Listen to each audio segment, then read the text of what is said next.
Action News, Delaware Valley's leading news program, with Scott Palmer, Dave Roberts, Lisa Thomas-Laurie, and Mark Howard.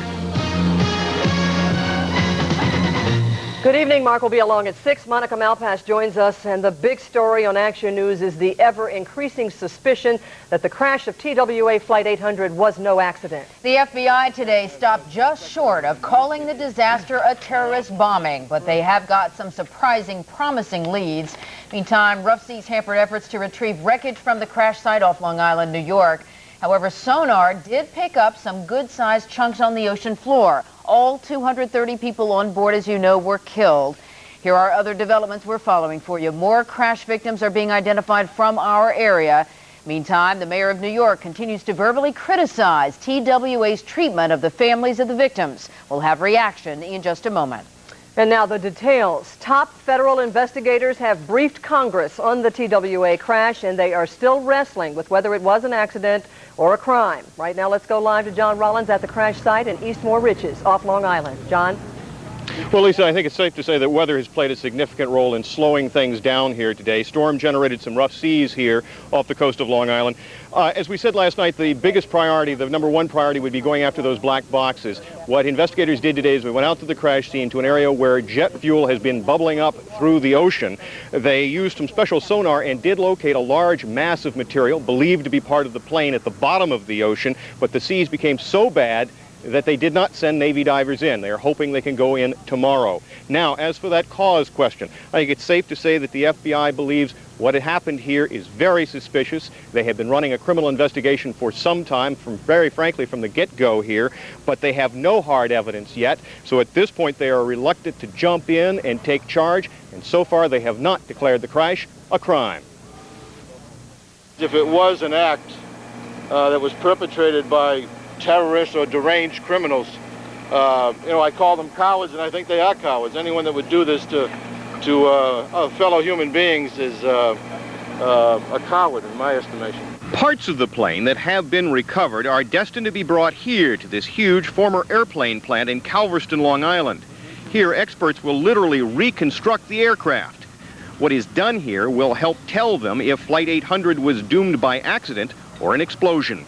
Across from the site, a golf course. A curious player paused to take in the activity at the normally quiet plant and talked about what was on his mind. I don't want to make a decision until I find out, what they decide. I don't want to, think it's a bomb, until the government makes a decision. I mean, the chances are it was a bomb, but you're gonna have to wait. Does it change your perspective as to how you fly? No. Yeah, I believe in it. If it's your time, it's your time. If it's your number, it's your number. Okay, the found parts of the plane are making their way to that abandoned airplane factory right now. Specialists from Washington are coming up there, setting up the situation there. We're told there are people who worked on the Challenger accident, on the Lockerbie bombing. It is very possible, we were told, that the kind of hard evidence that investigators need to determine what the cause of that downing will be found at that plant as they reconstruct the accident. I'm John Rollins, live on the Action Cam in Long Island. All right, thank you, John. Rough weather, as you mentioned, has hampered efforts to recover even more bodies from the crash site, but divers did locate some additional debris. Meantime, witnesses are still talking about seeing the crash happen that night, and David Murphy has more on those stories from Eastmore Riches. It was a gray, dismal morning on Long Island. Visibility on the water was poor, and rain showers were common. Aside from the bursts of rain this morning, the wind was also a concern, officials fearing it might kick up the ocean. In fact, by early this afternoon, the water had gotten so rough, officials called off the search and reeled in the sonar equipment, hoping for better weather tomorrow. They're also looking forward tomorrow to the arrival of an underwater Navy robot, able to map out the ocean floor and take pictures without running the risk of injury or decompression sickness to divers. The robot doesn't get sick. The robot doesn't get sick, and it can stay down a long time. Meanwhile, the search for the remaining victims goes on, and for some, so does the vivid memory of what's happened here. I talked today with the pilot of a New York Air National Guard helicopter who saw Flight 800 explode. He remembers the fireball falling in a corkscrew pattern to Earth. We're down pretty low.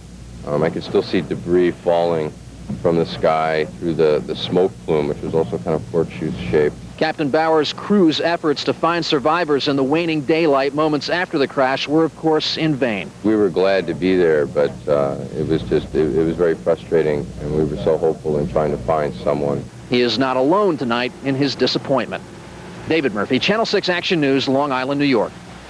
Well, the crash of Flight 800 is hitting very hard in several communities around our region. A number of the victims were from our area or had ties here. Among the victims is Eugene Silverman. He was born and raised at the Jersey Shore before moving to California 8 years ago. He perished in the crash with his wife and their 2 children.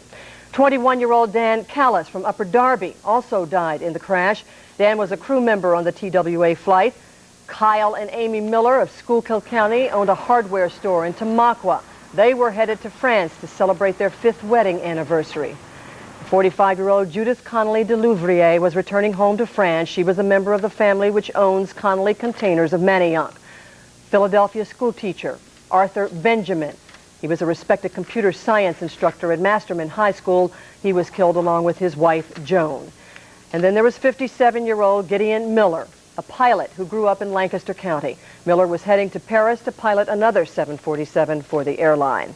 And still another name on the passenger list of the ill-fated TWA flight was Jim Hall, a flight attendant whose family lives in Southampton, Bucks County. Susanna Frankie spoke with his stepmother today. If there's ever anybody could get out of that crash, he would be the one, believe me. Mabel Hull is still clinging to the hope that her stepson, 45-year-old flight attendant Jim Hull, miraculously survived the air tragedy. Hull, a TWA flight attendant, was on his way to work a flight in Rome. The married father of 2 young girls lived in Costa Rica, but would often visit his family in Southampton, Bucks County. His stepmother says Jim was a dynamite athletic man who loved to ski, swim, and scuba dive. I just couldn't believe that Jim, who was absolutely like a Herculean man, he would do everything for everybody, could ever be touched by this. Hull's family says Jim was a giving man who lived life to the fullest. He was an artist. He played the piano. He did everything under the sun. He had so much life in him, so much to give. Reports that the aircraft's fiery explosion may have been the work of terrorists makes the incident all the tougher for Hull's family to take. It's just very hard to digest something like this could happen to someone so close to you. It's terrible. It's the worst thing I could ever imagine. As the grim process of recovering the victims' bodies continue, the Hulls say, although difficult, they will remain optimistic. I'm Susanna Frankie, Channel 6 Action News in Southampton, Bucks County. The days ahead will be difficult for the tight-knit community in Montoursville, Pennsylvania. The agony remained overwhelming today as students and adults reviewed the long list of victims from there. 16 students along with 5 adult chaperones were killed in the crash. They were going to France on a trip they had been looking forward to for months. Almost everyone in town has a story to tell about the victims. Jesse Yuchtheimer remembers Grant Hetler, a popular athlete on the school's football team. He was like one of my brother's good friends, and he went to my church. He's a nice guy? Yeah, it's pretty nice. He's nice to everybody. Montoursville High School remains open for people looking for a place to grieve. Counselors are on hand to help them cope with the loss. Principal Dan Chandler says the young victims will be sorely missed. All the time until it hits home. I got to tell you, these people, these were my friends. These weren't just, me, principal, you students, sit down and shut up. But these are the kind of people that I could have an intelligent conversation with, who when you saw them in the morning had a big smile on their face. Good morning, how are you? Parents of the victims are expected to return from New York by tomorrow to Montoursville. Sunday church services are expected to be devoted to remembering the victims. And that is our coverage of the deadly crash of TWA Flight 800. Coming up a little later in this broadcast, more updates and why President Clinton is now concerned about tonight's opening ceremonies at the Olympics in Atlanta in the wake of the TWA disaster. And Monica, community of Edgemont. We have details on that now from Judy Licht. Outside, the flag flew at half-mast. Inside, the school was open specially today so that faculty and students could console each other over the loss of the woman most colleagues call one of the most remarkable teachers in Edgemont's history. She had a special gift for reaching an inordinate number of students at all different levels. People have said this morning how she made Shakespeare so alive that I think some of the kids thought that she dated him. I personally have never thought of her as a teacher, more as like a mentor. She She's just like a real good human. A resident of Manhattan who grew up on a farm in Wisconsin, Lois Van Epps started teaching at Edgemont in the early 70s. She never married, had few relatives, but she considered her fellow faculty members and her students her true family. She just touched a lot of lives. And good schools, Judy, are about relationships. And this is a woman who established relationships with kids and with colleagues. Yearbook advisor, director of all the high school theater, she was in fact about to visit a former student in Paris. Yeah, we went to go see Rent together. She took me as a graduation present from college. English was what she taught, but she really taught so much more. That caring side of her is what I keep coming back to. Ironically, in all of the years that she was yearbook advisor, she would never allow the students to dedicate the yearbook to her. But this year it will be, dedicated to Lois Van Epps, the dream teacher of Edgemont High. From Westchester, this is Judy Licht, Channel 7 Eyewitness News. The school principal says they might find another teacher, but says they will never find a replacement for Lois Van Epps, saying she was one in a million. Our complete coverage of the crash of TWA Flight 800 continues in just a moment. We'll go live to Washington for the latest on the investigation there and new information about a possible link to a terrorist threat. Also, a community's pain, grieving, sadness, and tears. A small town in Pennsylvania copes with a terrible loss. 21 residents are dead. Plus long hours, difficult work, the recovery team searching for clues in the ocean, and how they cope. We're on call with Dr. Jay Adlersberg a little bit later on Eyewitness News. Flight 800.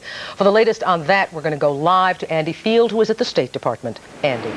Well, Roz, they're still not saying that this is terrorism here, but many Washington law enforcement officials think that indeed it is. In fact, the FBI director held a closed private briefing today with our Senator D'Amato, along with the FAA Administrator Hinson. We're not sure exactly what they told him here because Senator D'Amato is on his way back to New York. Perhaps he will tell us later what they said. And the CIA's former counterterrorism director tells us that it is still too easy to create a disaster like this.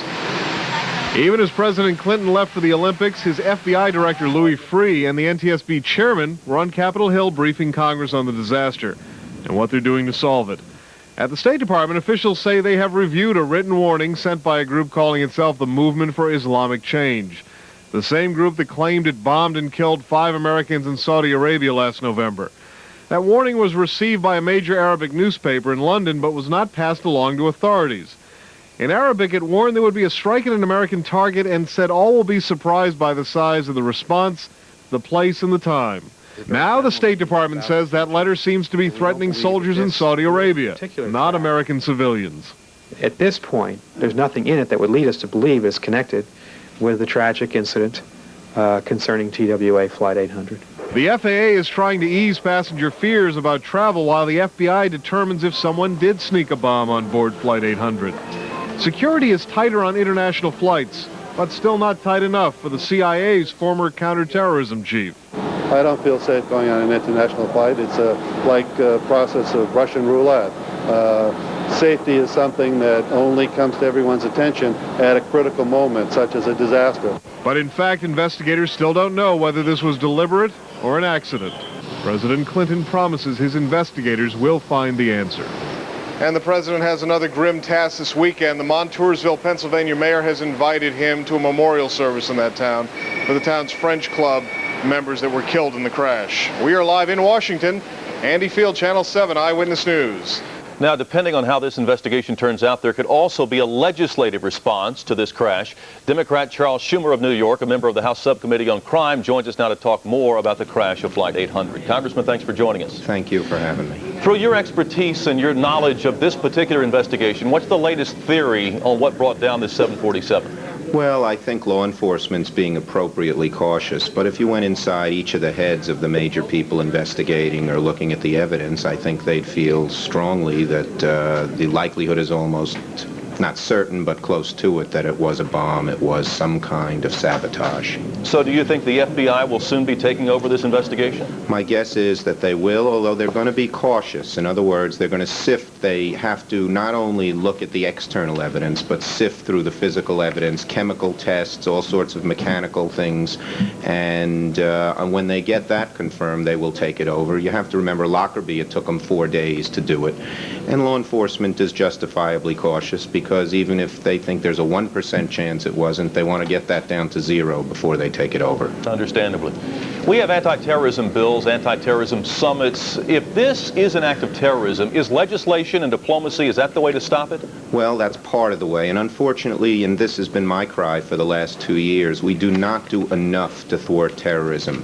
From keeping our airports more secure, they're not secure enough, to all the way to the international. The way we treat Syria and Libya and Iran, countries that sponsor terrorism, that are partially responsible for many of the terrorist acts that occurred in the past, we treat them as they're part of the family of nations. We should rule them out. No trade, no nothing with these types of countries. Just last week, I had put $20 million in our anti-terrorism bill to increase technology so that we could detect plastique more easily. It was taken out of the appropriations bill.